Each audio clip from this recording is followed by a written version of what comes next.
There is something weird happening with this song, because it just didn't go viral in the normal way, it landed on people hard. And I'm talking about Turn the Lights Off by DJ Kato. You can feel that immediately just from the way people talk about it. Some people hear it and go straight back to the nights that felt endless.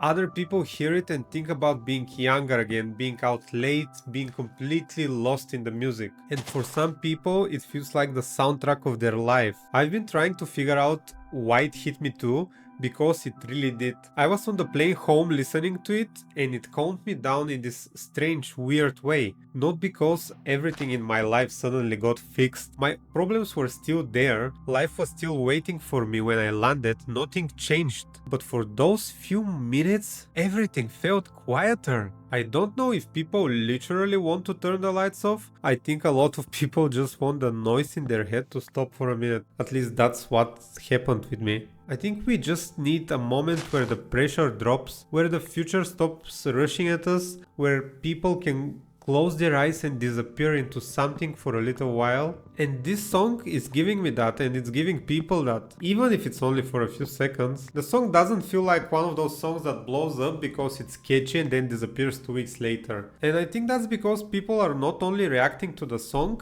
they are reacting to what it unlocks, the emotions that it unlocks. For some people, it brings back nights out with loudspeakers, sweaty rooms, smiling strangers, the feeling of the music being so loud that you could feel it in your chest. And for a lot of people, they realize how much time has passed by. Because something about the last few years completely broke people's relationship with time. I swear, half of the people I know will tell you that COVID feels like last year. And then in the same conversation, they will tell you it feels in a completely different life. And somehow both feel true to me. Ever since COVID, everything has felt accelerated. The world changes too fast. The news never stop. Politics, oh boy, this is so exhausting. And AI is suddenly everywhere. There's always something new to adapt to, something new to worry about. And while all of this is happening, your own life is also moving. Your friends and parents are getting older. Relationships are getting serious, dreams are changing shape, and the free time that you get gets thinner and thinner. One day you look around and realize you're already in your adulthood. A lot of people, me included, spent years wanting to grow up. And I didn't realize how strange it would feel once I get there. You spend so much of your younger life wanting freedom, independence, money, your own place, your own choices, your future. You think eventually you're going to arrive at this version of life that feels bigger somehow. And then life finally starts looking grown up, but the feeling of it doesn't match the picture you had in your head. The future showed up, but it didn't feel the way we thought it would. It feels like everything is moving faster than the human brain was built to handle. And I think the song recreates this mood perfectly. People are not just nostalgic for old songs or old clubs or old trends. They miss how life felt in those moments. They miss the version of life where you could just go there and be there, where a night could swallow them for a few hours, where the music wasn't just a background noise under a video, it was the whole atmosphere, where going out didn't feel like managed, documented, or split into Instagram content, it felt like being alive. Now even the good moments get interrupted by awareness, by the phone, by the post, by the part of your brain that is already halfway outside of the experience while it's still happening.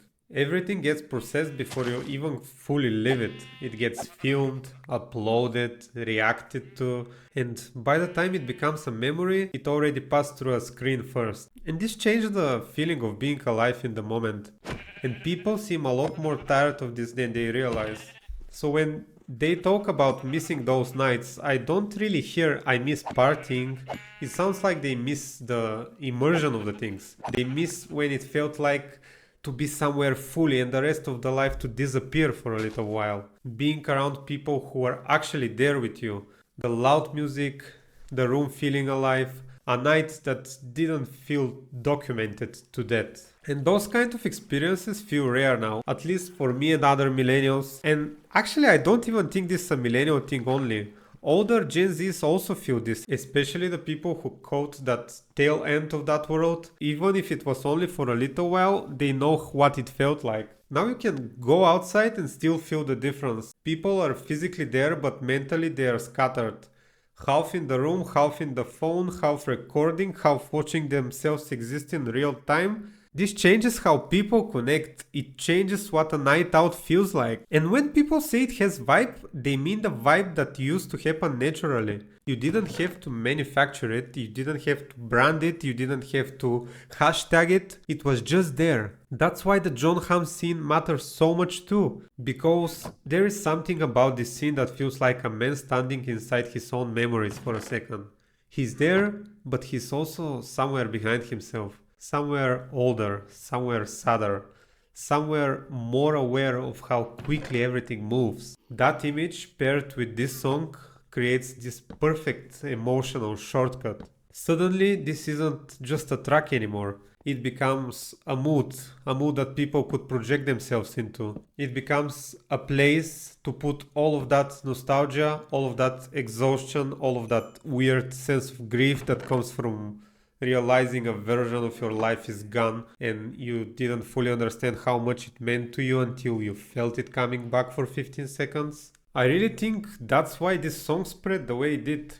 The memes get copied and shared, but this feeling gets carried. And this feeling, it gave people a brief way out. Maybe that way out was a memory, maybe it was nostalgia, maybe it was the feeling of being 18 again for half a minute. Maybe it was remembering a room, a summer, a face, a version of yourself you haven't met in years. And that's the part that makes me weirdly optimistic. Because if one song can still make millions, if not billions of people stop and feel something this real, then maybe this part of us isn't really gone. That hunger for real presence, real connection, real atmosphere, real life is still there. Maybe buried a little, maybe harder to reach now, but it's still there. That matters. A trend like this shows that people haven't fully given up on wanting more from life. They want more than just convenience and content. They still want to be moved from something, moved by something. They still want life to feel lived, not just consumed. So yeah, maybe people don't really want to turn the lights off. Maybe they just want everything else to go quiet for a while. Maybe they just want to remember who they were. Maybe they want to feel young for that moment. Maybe they want to disappear in the music and come back a little lighter. And honestly, I get that. I really do. Let me know what you think in the comments below, because I'm having a feeling I'm not the only one that this song hit in that weird, quiet way. If you enjoyed the video, please leave a like and subscribe. Thank you so much for watching, and I see you in the next one. I say, oh, come baby, turn the lights on.